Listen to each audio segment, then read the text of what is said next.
मेरे घर कब न आयो सामरिया मोई रोज रोज तरसावे। मेरे घर कब न आयो सावरिया मोई रोज रोज तरसावे।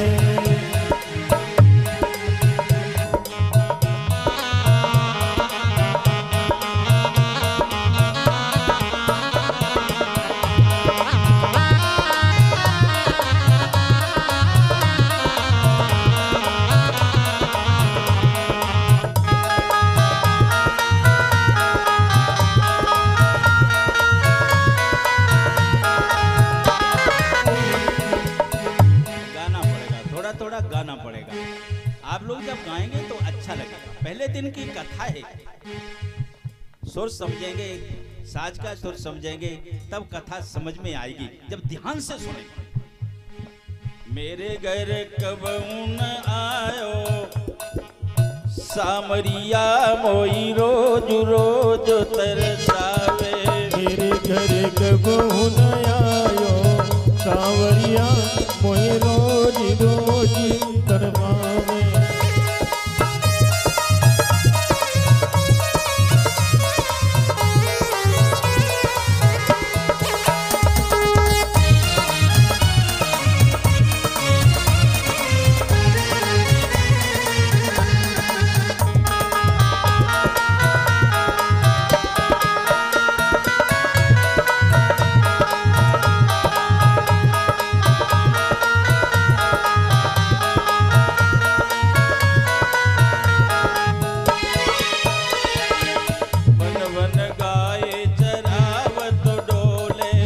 बन बन गाय चरावत डोले, बन गाय चरावत डोले, ये बन बन गाय चरावत डोले। अब ओढ़े कारी कामरिया मोए रोज रोज तरसावे। घर कब न आयो सावरिया अब रोज मोए तड़पावे।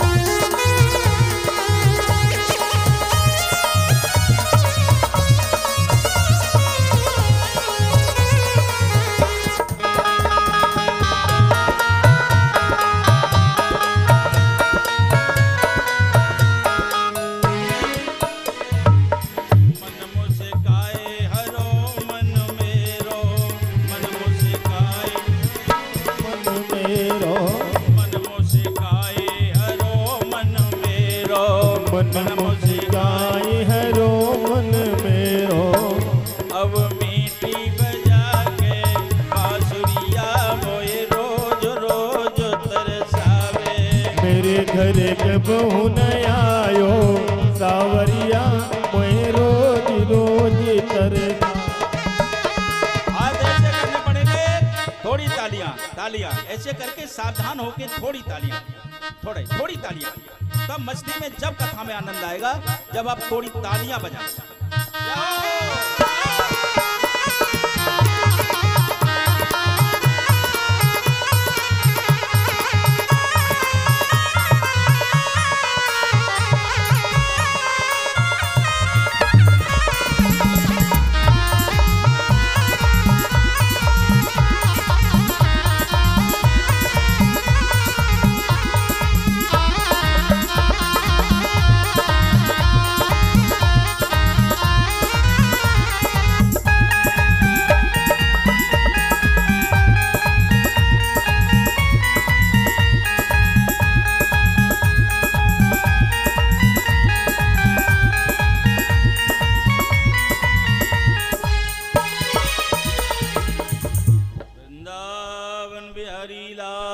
की जय हो। सतगुरुदेव भगवान की जय हो। चारों भाइयों ने पूछा, कैसे नारद चिंतातुर हो, बात बताओ नारद, बात क्या है। नारद जी ने कहा, भगवान बहुत परेशान हूं। क्या बात है, बात तो बताओ। तब नारद जी ने कथा सुनाई। पहले मैं मृतलोक में घूमने के लिए निकला।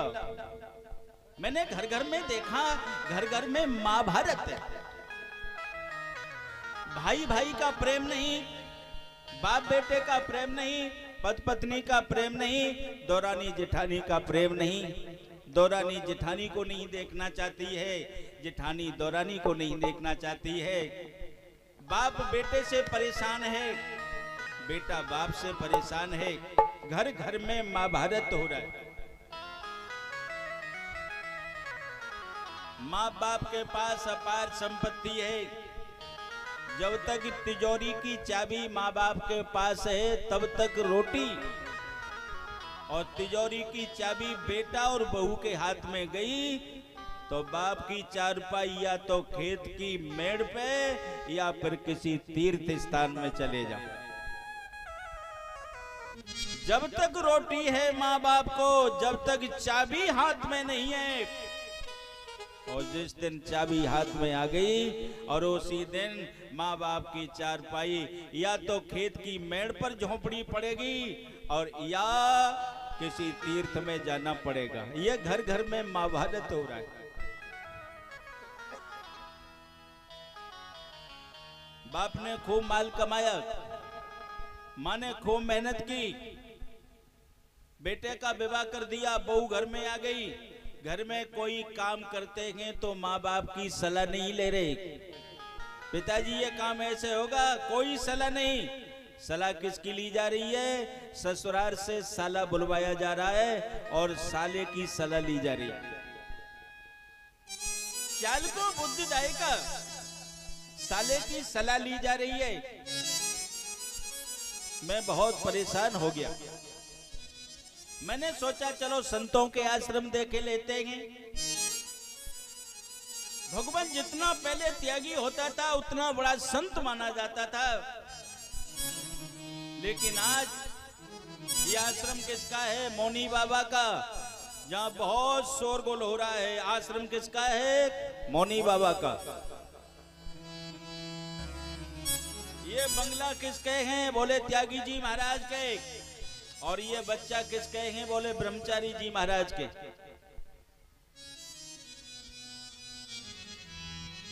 बंगला त्यागी जी महाराज का, मौनी बाबा के यहाँ शोरगुल हो रहा है, बच्चे ब्रह्मचारी जी के। मेरा माथा ठनका।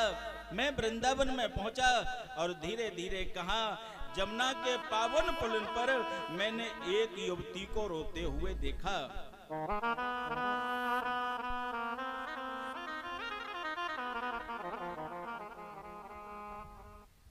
दो बालक उसके पास में लेटे हैं। बालक वृद्ध हैं और मां जवान है। बालक वृद्ध हैं, मां जवान है। बहुत सी स्त्रियां बैठी हैं। बाबा नारद ने देखा, क्या हो गया, क्या घटना हो गई। भगवान आगे बढ़े। नारद जी ने सोचा, बाबा बैरागियों का क्या मतलब है, जो हो रहा होगा वो हो रहा होगा। देवर्षि नारद वापस हुए तो भक्ति महारानी ने उठ कर के कहा, भगवान आए और चले गए, बात क्या है? रुको रुको। भोवो साधो क्षणम तिष्ठ मज्जिता पपिनाशया दर्शनम तम लोकस्य सर्वता दर्गम परम। ही महाराज, आपका दर्शन तो पापों का नाश करता है। पुण्य पुंज बिन मिलहिन संता, बिना पुण्य के संत का दर्शन नहीं होता। संत दर्शन में पातक डरहि, संतों के दर्शन से तो सारे पाप दूर हो जाते हैं। और माताओं, बहन और भाइयों, संत वो शक्ति है जो मर्ज दवा से रफन हो, वो दूर दुआ से में होती है। जिसको मिल जाए कामिल पूरा तो बात खुदा से होती है। बात अच्छी लगे तो तालियां बजा देना। जो मर्ज दवा से रफा न हो वो दूर दुआ से होती है। जिसको मिल जाए कामिल पूरा तो बात खुदा से होती है। कामिल कहते हैं गुरु को। महाराज लौट करके आओ। देवर्षि नारद लौट करके गए। भक्ति महारानी ने रो करके कहा, भगवान मैं बहुत परेशान। संत बड़े परमार्थी शीतल इनके अंग,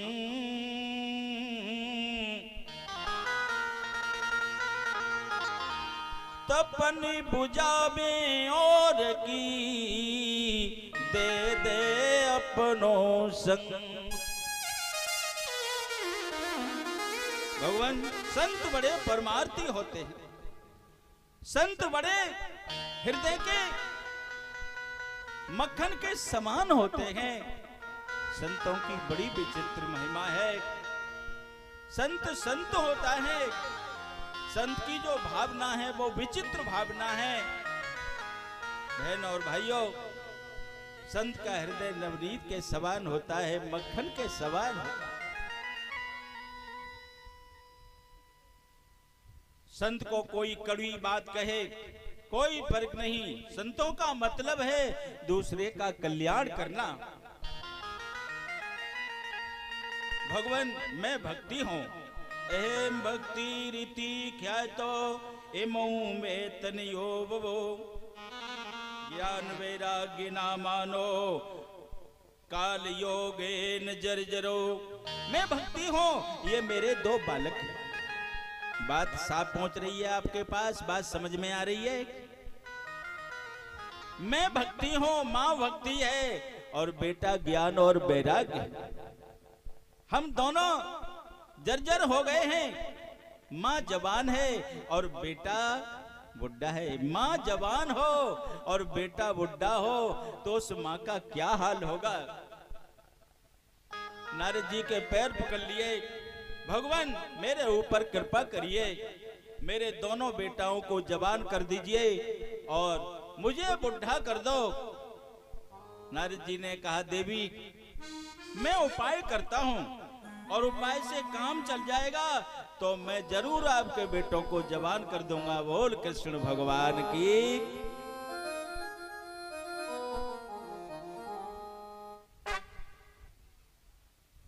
देवर्षि नारद ने रामचरितमानस का अखंड पाठ कराया।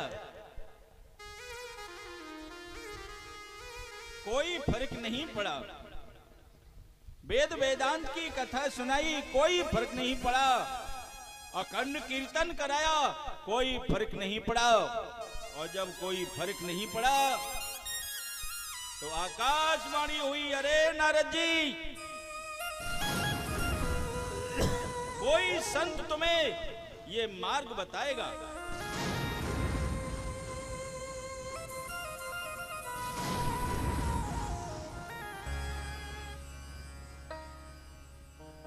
नारद जी ने कहा, हे भक्ति महारानी, अब मैं किसी न किसी से उपाय पूछ करके मैं तुम्हारे पुत्रों का उपाय सोचूंगा।